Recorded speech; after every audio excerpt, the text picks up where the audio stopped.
Setiap peristiwa dalam hidup adalah menentukan keputusan. Dan setiap keputusan yang diambil akan berdampak baik dan buruk bagi manusia. Dan dampak itu akan dirasakan untuk selamanya. Keputusan yang diambil saat ini bisa menghadirkan kebahagiaan atau kesedihan di masa depan. Bukan hanya untuk satu orang, tapi untuk sebuah keluarga dan masa depan generasi setelah itu. Saat seseorang berhadapan dengan sebuah dilema, hati pun jadi terganggu, lalu dipenuhi dengan kebimbangan. Saat untuk membuat keputusan pun menjadi sebuah pertempuran, dan hati pun jadi medan tempur. Kita banyak mengambil keputusan bukan untuk mencari sebuah solusi, tetapi untuk menenangkan hati seseorang. Tetapi, adakah yang bisa makan sambil berlari? Tidak. Lalu bisakah sebuah hati dalam keadaan yang kacau mengambil keputusan yang benar? Pada kenyataannya, saat seseorang mengambil keputusan dengan pikiran yang tenang, dia pasti akan punya masa depan yang bahagia. Tetapi, saat seseorang mengambil keputusan untuk menenangkan hatinya sendiri, itu akan memberi dia beragam penderitaan dan kesedihan di masa depannya.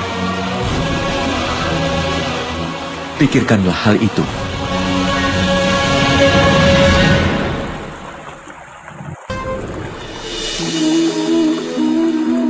Rasa takut selalu berasal dari dalam hati manusia itu sendiri.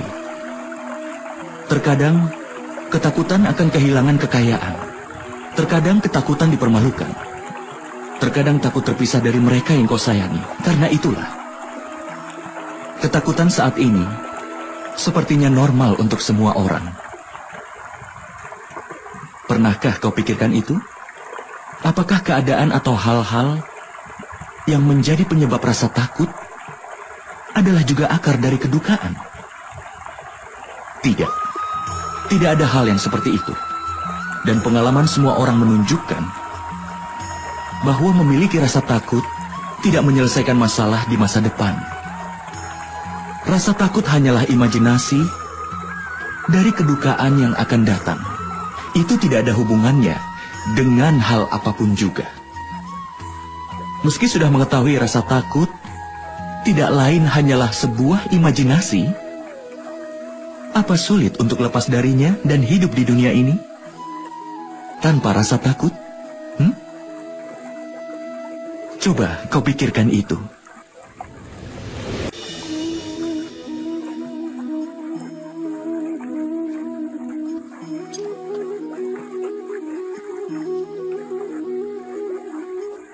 Nama lain dari masa depan itu sendiri adalah perjuangan. Dan bila keinginan dari hati tidak pernah terpenuhi, maka hati pun merencanakan masa depannya. Dia terus membayangkan tercapainya keinginan di masa depan nanti. Tapi dalam hidup, hidup tidak hanya ada di masa depan atau di masa lalu. Hidup juga ada di masa sekarang ini. Dengan kata lain, hidup di masa sekarang ini adalah inti sebenarnya dari kehidupan. Tapi meski sudah mengetahui hal ini, kita tidak bisa mengerti kebenarannya. Entah apakah kita hanya menyerapnya begitu saja di masa lalu, atau terus berencana untuk masa depan dan dalam kehidupan kita. Kehidupan berjalan terus.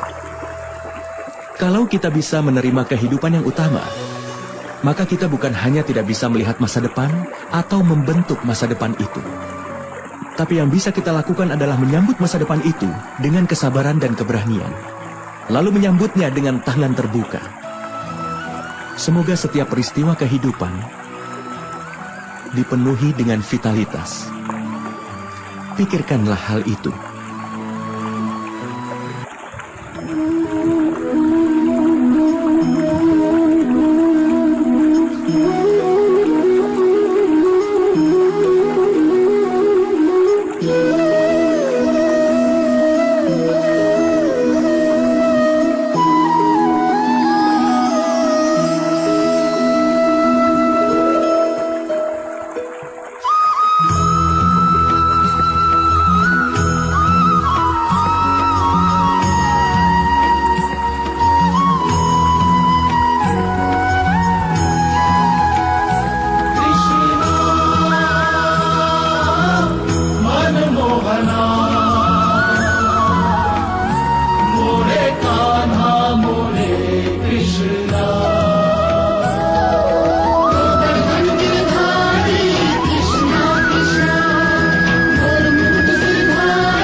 Hasrat, harapan, keinginan, ambisi adalah kekuatan penggerak dari seluruh manusia. Benar kan? Kalau seseorang menanyakan identitasmu, lalu kemudian, seperti apakah jawabanmu? Pikirkanlah itu.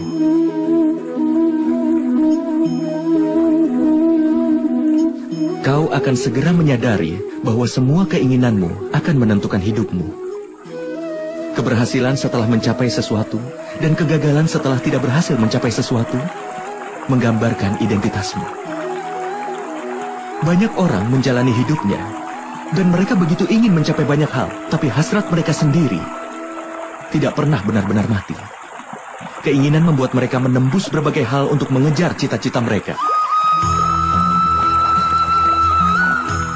Tapi di dalam kandungan semua keinginan itu, terdapatlah cahaya pengetahuan. Bagaimana bisa? Saat ada keinginan kita yang tidak terpenuhi, dan hancur dari tempat yang sama, cahaya pengetahuan pun masuk ke dalam hati manusia. Tidak. Ini bukanlah kisah tentang pergulatan keinginan. Ini juga bukan kisah dari betapa mengerikannya kelahiran dari setiap ambisi. Ini adalah kisah mengenai pengetahuan yang bangkit dari dalam keinginan.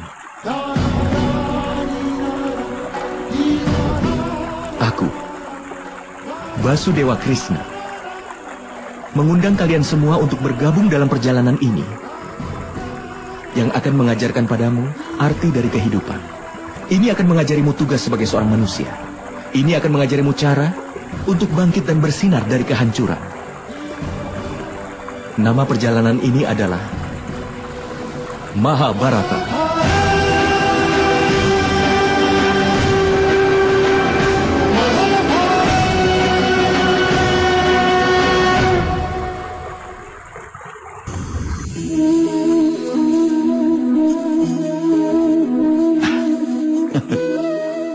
Landasan dari semua hubungan manusia adalah harapan. Seorang suami yang bisa mengisi kehidupan dengan keceriaan dan kemakmuran. Seorang istri yang selalu setia dan berdedikasi. Dan kemudian ada anak yang harus selalu patuh dan juga menurut. Manusia. Satu individu biasanya mencintai pasangan yang sesuai dengan harapannya. Tapi harapan sudah ditakdirkan untuk dilanggar. Kenapa? Karena harapan biasanya berasal dari pikiran manusia. Tidak ada lagi manusia-manusia yang belajar dari harapan-harapan itu. Selain dari semua harapan-harapan yang harus mereka penuhi, tapi tidak satupun orang bisa memenuhi harapan orang lain. Dan itulah yang menjadi akar dari sebuah konflik. Semua hubungan pun berubah menjadi sebuah konflik. Kalau manusia berhenti membangun hubungan mereka berdasarkan harapan, dan mereka mau menerima hubungan dengan apa adanya, bukankah hidup ini akan lebih damai dan bahagia? Pikirkanlah hal itu.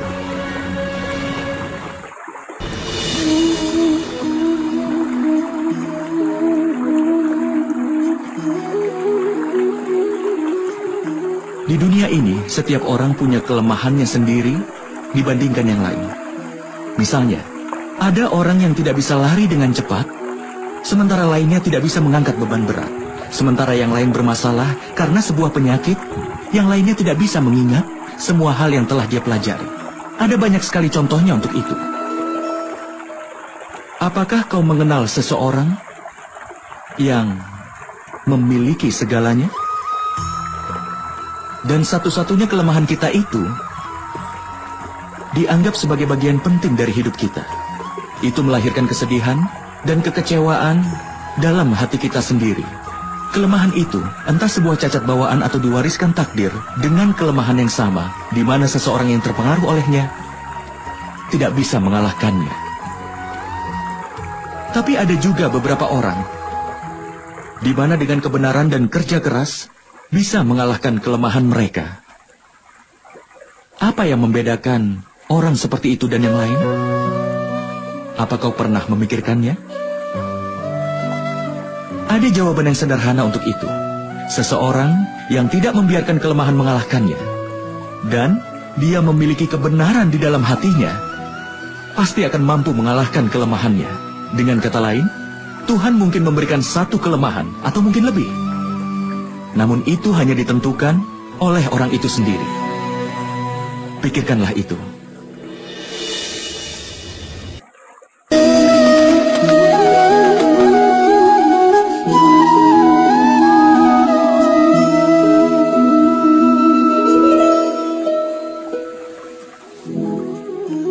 Saat membuat keputusan, kita selalu mengharapkan saran, nasihat, bantuan, dan konsultasi dari yang lain sebagai landasan. Dan landasan bagi masa depan kita sendiri bergantung pada keputusan yang kita buat saat ini. Jadi, apakah masa depan kita adalah hasil dari saran orang lain, ataukah nasihat dari orang lain di luar kita? Apakah seluruh hidup kita ini adalah hasil dari kecerdasan orang lain? Pernahkah kita pikirkan hal itu? Pengalaman kita mengajarkan pada kita bahwa orang yang berbeda akan memberikan nasihat yang berbeda. Seorang yang taat di kuil akan percaya pada amal. Tapi seorang pencuri, misalkan saja diberi kesempatan, dia akan mencuri perhiasan apapun. Hati yang taat akan menyerap nasihat yang benar, dan hati yang rusak akan menyerap nasihat yang tidak benar. Menerima nasihat yang benar akan meningkatkan kebahagiaan manusia. Tapi untuk menerima nasihat seperti itu mungkin hanya bisa dilakukan oleh orang yang taat. Dengan kata lain, sebelum menerima saran atau nasihat dari seseorang, menyiapkan hati dengan kebenaran. Bukankah itu yang penting? Pikirkanlah itu.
Hasrat, harapan, keinginan, ambisi adalah kekuatan penggerak dari seluruh manusia. Benar kan? Kalau seseorang menanyakan identitasmu, lalu kemudian, seperti apakah jawabanmu? Pikirkanlah itu.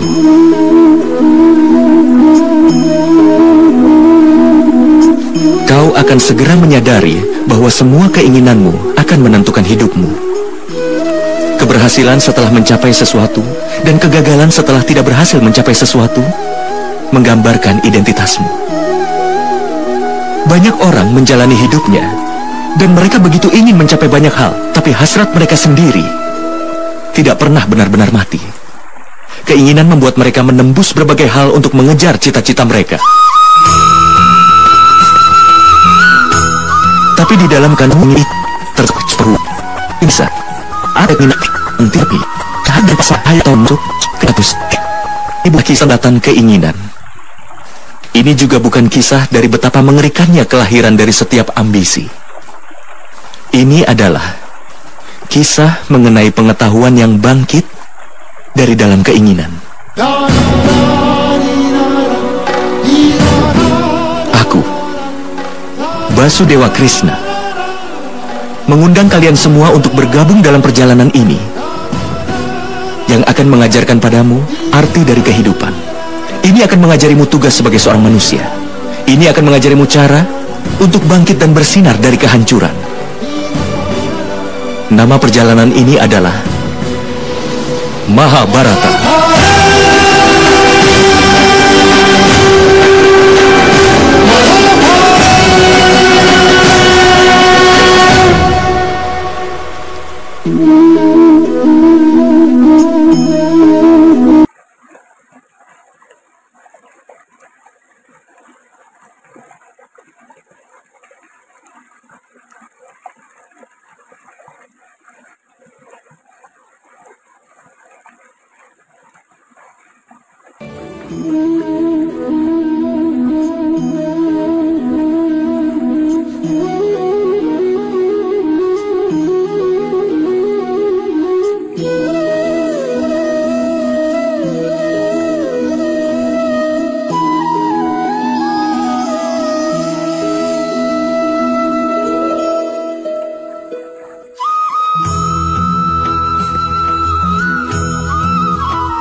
Hasrat, harapan, keinginan, ambisi adalah kekuatan penggerak dari seluruh manusia.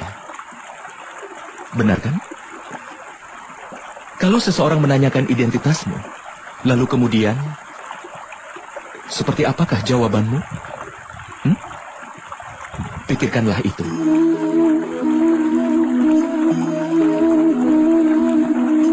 Kau akan segera menyadari bahwa semua keinginanmu akan menentukan hidupmu. Keberhasilan setelah mencapai sesuatu dan kegagalan setelah tidak berhasil mencapai sesuatu menggambarkan identitasmu. Banyak orang menjalani hidupnya dan mereka begitu ingin mencapai banyak hal, tapi hasrat mereka sendiri tidak pernah benar-benar mati. Keinginan membuat mereka menembus berbagai hal untuk mengejar cita-cita mereka. Tapi di dalam kandungan semua keinginan itu, terdapatlah cahaya pengetahuan. Bagaimana bisa?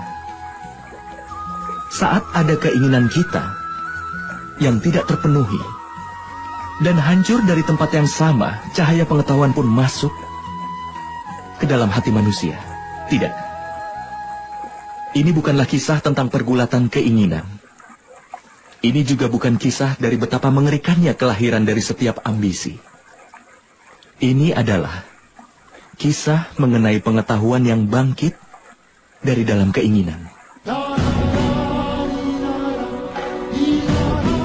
Aku, Basudewa Krishna, mengundang kalian semua untuk bergabung dalam perjalanan ini yang akan mengajarkan padamu arti dari kehidupan. Ini akan mengajarimu tugas sebagai seorang manusia.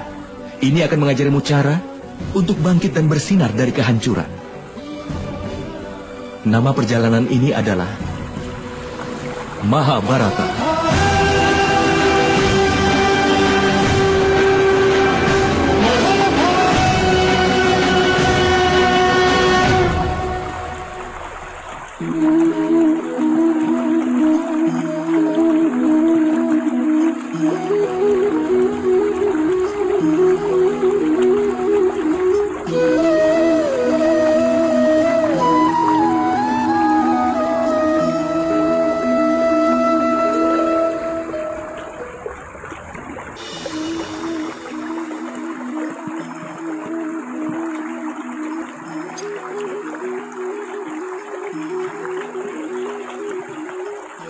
Nama lain dari masa depan itu sendiri adalah perjuangan. Dan bila keinginan dari hati tidak pernah terpenuhi, maka hati pun merencanakan masa depannya. Dia terus membayangkan tercapainya keinginan di masa depan nanti. Tapi dalam hidup, hidup tidak hanya ada di masa depan atau di masa lalu. Hidup juga ada di masa sekarang ini. Dengan kata lain, hidup di masa sekarang ini adalah inti sebenarnya dari kehidupan. Tapi meski sudah mengetahui hal ini, kita tidak bisa mengerti kebenarannya. Entah apakah kita hanya menyerapnya begitu saja di masa lalu, atau terus berencana untuk masa depan dan dalam kehidupan kita. Kehidupan berjalan terus. Kalau kita bisa menerima kehidupan yang utama, maka kita bukan hanya tidak bisa melihat masa depan atau membentuk masa depan itu. Tapi yang bisa kita lakukan adalah menyambut masa depan itu dengan kesabaran dan keberanian. Lalu menyambutnya dengan tangan terbuka. Semoga setiap peristiwa kehidupan dipenuhi dengan vitalitas. Pikirkanlah hal itu.